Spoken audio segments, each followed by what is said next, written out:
तीर को भी आगे छोड़ने से पहले पीछे खींचना पड़ता है। तीर को भी आगे छोड़ने से पहले पीछे खींचना पड़ता है। उसी तरह अच्छे दिनों के लिए बुरे दिनों से लड़ना पड़ता है। अच्छे दिनों के लिए बुरे दिनों से लड़ना पड़ता है। तो नमस्कार दोस्तों, मैं हूं शमशेर सिंह श्रीवास्तव और आप देख रहे हैं mastermind academy official YouTube channel. तो आइए आज के सेशन में हम फिर से आपके लिए लेकर के आए हैं बिहार बोर्ड क्लास 12th का इंटर का जो एग्जाम होने वाला है 2023 में, है नहीं, उस 2023 एग्जाम में आपके लिए हम जानते हैं कि हिंदी के 100 मार्क्स के पेपर हो रहे हैं। तो हिंदी 100 मार्क्स के जो पेपर होंगे उसमें ऑब्जेक्टिव क्वेश्चंस का बहुत ही अहम रोल है। तो उन्हीं ऑब्जेक्टिव क्वेश्चन का सीरीज में आज हम आपके बुक से, जो दिगंत भाग 2 आपका बुक है, दिगंत भाग 2, उन्हीं दिगंत भाग 2 से हम चैप्टर नंबर 9 लेकर के आए, जिसके शीर्षक है प्रगीत और समाज, है नहीं, याद रखिएगा पाठ 9 है, शीर्षक है प्रगीत और समाज और लेखक है नामवर सिंह। 2023 एग्जाम में याद रखिएगा बहुत ही वीवीआई ऑब्जेक्टिव क्वेश्चन है, ये सारे के सारे बहुत ही वीवीआई ऑब्जेक्टिव क्वेश्चन है जो आपके एग्जाम में 100% आने का चांस है। और अगर आप ये पढ़ के जाते हैं तो ये बात तय है कि आप 100% मार्क्स स्कोर कर पाएंगे।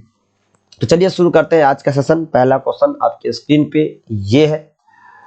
तो पहला क्वेश्चन है नामवर सिंह की कौन सी रचना है। इससे पहले हमने पीछे का सारे चैप्टर हमने कंप्लीट कर लिया है। आप सारे चैप्टर को चैप्टर बाय चैप्टर जाके देख सकते हैं। हमारे प्ले स्टोर यूट्यूब के जो प्ले लिस्ट है उसमें जाके आप देख सकते हैं। तो चलिए शुरू करते हैं। पहला क्वेश्चन आपके स्क्रीन पे। तो शुरू करने से पहले आप एक बार जोर से नारा लगा लीजिए, भारत माता की जय, जय जवान, जय किसान, जय विज्ञान। तो पहला क्वेश्चन हमारे पास देखिए क्या है, नामवर सिंह की कौन सी रचना है। तो याद रखिएगा नामवर सिंह की जो रचना है वो क्या है, प्रगीत और समाज, है नहीं, प्रगीत और समाज। ऑप्शन नंबर सी इसका सही आंसर होगा, यही नामवर सिंह का हमारा है।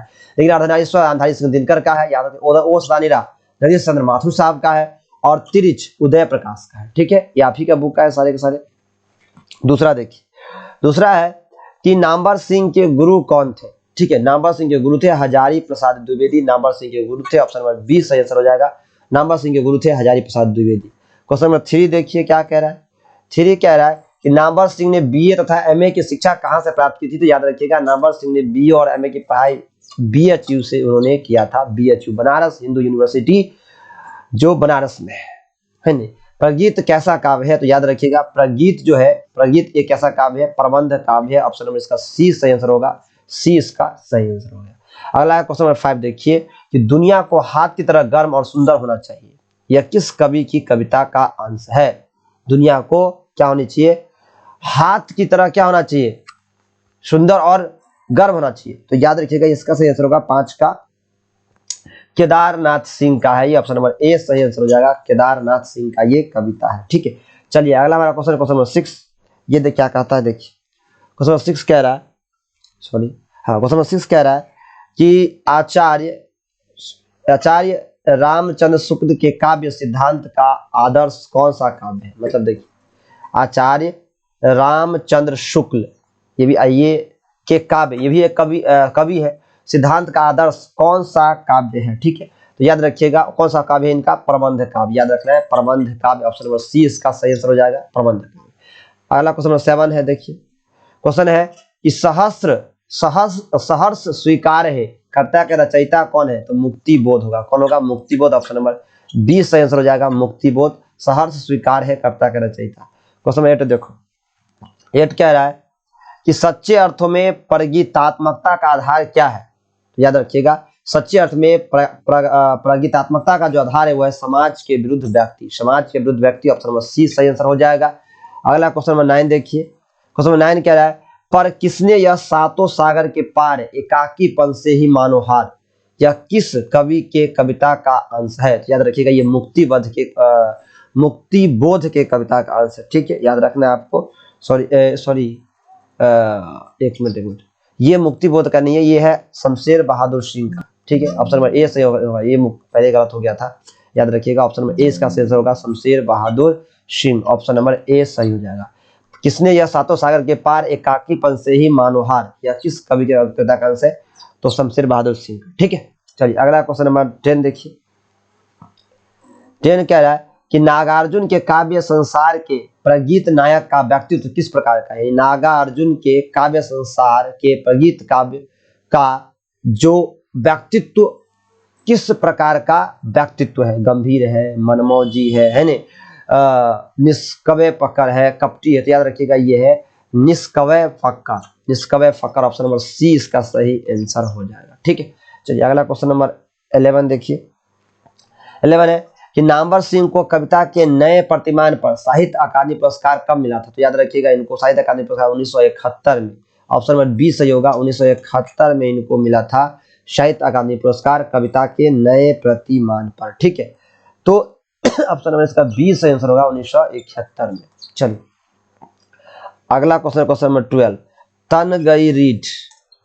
तन गई रीढ़ किसकी कविता है नहीं? मुक्ति बोध की है, त्रिलोचन की है, नागार्जुन की है, निराला की है। तन गई रीढ़ ये किसकी कविता है आपसे पूछा जा रहा है नहीं?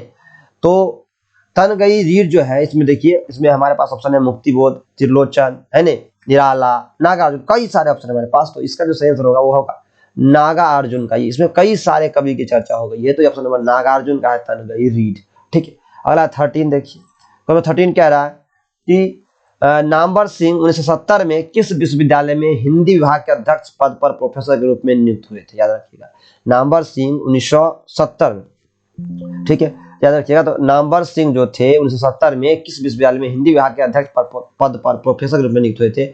जोधपुर विश्वविद्यालय में, ऑप्शन नंबर डी सही आंसर होगा जोधपुर विश्वविद्यालय। ठीक, अगला क्वेश्चन नंबर 14 देखिए। 14 कह रहा है कि दूसरी परंपरा की खोज किसकी रचना है? यानी दूसरी परंपरा की खोज नामवर सिंह की है। याद रखिएगा दूसरी परंपरा की खोज नामवर सिंह की ही है। ठीक है, चलिए अगला क्वेश्चन नंबर दिनकर जी का तो आप जानते ही हैं, दिनकर जी का तो जानते ही हैं, अर्धनारीश्वर है, उदय प्रकाश का तिरिच है, बालकृष्ण भट्ट का बातचीत है, इस बात को पता है। अगला क्वेश्चन नंबर 15 देखिए। निम्नलिखित में कौन प्रलय की छाया के कवि है? देखिए तो कौन प्रलय की छाया के कवि है? निराला है, जयशंकर प्रसाद है, पंत है, राम कुमार वर्मा है, कई सारे हमारे हैं। तो ये जयशंकर प्रसाद होगा प्रलय की छाया के कवि। प्रलय की छाया उन्होंने लिखा है, जयशंकर प्रसाद ने लिखा हुआ है। ठीक, अगला 16, तुलसीदास के रचयिता कौन है नहीं? तुलसीदास है, मैथिली शरण गुप्त, कई सारे ऑप्शन है, सुमित्रा पंत है, सूर्यकांत त्रिपाठी। जो सही आंसर इसका हो जाएगा वो होगा Suryakant Tripathi Nirala, option number D सही आंसर हो जाएगा सूर्यकांत। तुलसीदास जो रचयिता है वो सूर्यकांत त्रिपाठी निराला है। अगला 17 देखिए। कविता के लिए प्रतिमान, कविता के लिए लेखक कौन है? नामवर सिंह खुद है ये कविता के लिए प्रतिमान, ऑप्शन नंबर डी सही आंसर होगा। ठीक है, चलिए अगला है 18, बाज की दाढ़ में आदमी का खून लग चुका है, यह किस कविता की पंक्ति है? हिमालय की, गरम हथेली की, आह सौंदर्य की, तय हो चुका है नहीं? तो याद रखिएगा तय तो यही था, तय तो यही था, इसी का लाइन है ये, बाज की डांट में आदमी का खून लग चुका है, तय तो यही था, ऑप्शन नंबर डी इसका सही आंसर। ठीक, अगला क्वेश्चन नंबर 19 देखिए। 19 कह रहा है मैं तुम लोगों से दूर हूँ, ये किसकी कविता है? मैं तुम लोगों से दूर हूँ, मुक्ति बोध है, हजारी प्रसाद द्विवेदी है, पंत है, अज्ञे है, यानी कई सारे ऑप्शन है। तो सही आंसर इसका होगा मुक्ति बोध, ऑप्शन नंबर ए का ये कविता है, तुम लोगों से मैं दूर हूँ कविता है ए, ऑप्शन नंबर ए सही आंसर है। ठीक, अगला है 20 देखिए। नामवर सिंह का जन्म कब हुआ था? ठीक है, नामवर सिंह का जन्म पूछ लिया आपसे, याद रखिएगा नामवर सिंह का जन्म हुआ था वो 28 जुलाई 1927 को, ऑप्शन नंबर ए सही आंसर हो जाएगा, 28 जुलाई 1927 को हुआ था। अगला क्वेश्चन नंबर 21 देखिए। कौन सी पुस्तक नामवर सिंह की है नहीं? तो यह पृथ्वीराज रासो की भाषा, ऑप्शन नंबर बी सही आंसर है, यही है नामवर सिंह की। 22 देखिए। कौन सी पुस्तक नामवर सिंह की नहीं है? तो तिरिच नामवर सिंह की नहीं है, यह है उदय प्रकाश का, बाकी सब उन्हीं का है। तो सी इसका सही आंसर हो जाएगा, कौन सा नहीं है। अगला 23 देखिए। राम की शक्ति पूजा किसकी कविता है? तो ये है हमारा निराला जी का है नहीं? 23 का जो आंसर आएगा वो आएगा हमारा सही आंसर डी हो जाएगा। ठीक है, याद रखिएगा, सॉरी याद रखिएगा। ठीक है, राम की शक्ति पूजा जो है वो इसकी है, निराला की है। ठीक है, याद रखना है निराला जी की है, ऑप्शन नंबर डी ही इसका सही आंसर हो जाएगा। ठीक है, अगला हमारा क्वेश्चन 24 देखिए। प्रगीत और समाज, प्रगीत और समाज के लेखक कौन है? तो प्रगीत और समाज के लेखक है प्रगीत और समाज के लेखक है Namvar Singh, option number C सही आंसर हो जाएगा, नामवर सिंह आया हुआ क्वेश्चन है। ठीक है, अगला 25 देखिए। नामवर सिंह द्वारा लिखित प्रगीत और समाज क्या है? नामवर सिंह द्वारा लिखित प्रगीत और समाज क्या है? तो याद रखिएगा नामवर सिंह द्वारा लिखित प्रगीत और समाज क्या है?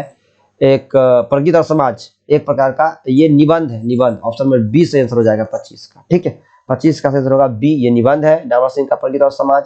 अब 26 देखिए, 26 में कहा कि नामवर सिंह को किस वृत्ति पर साहित्य अकादमी पुरस्कार मिला था?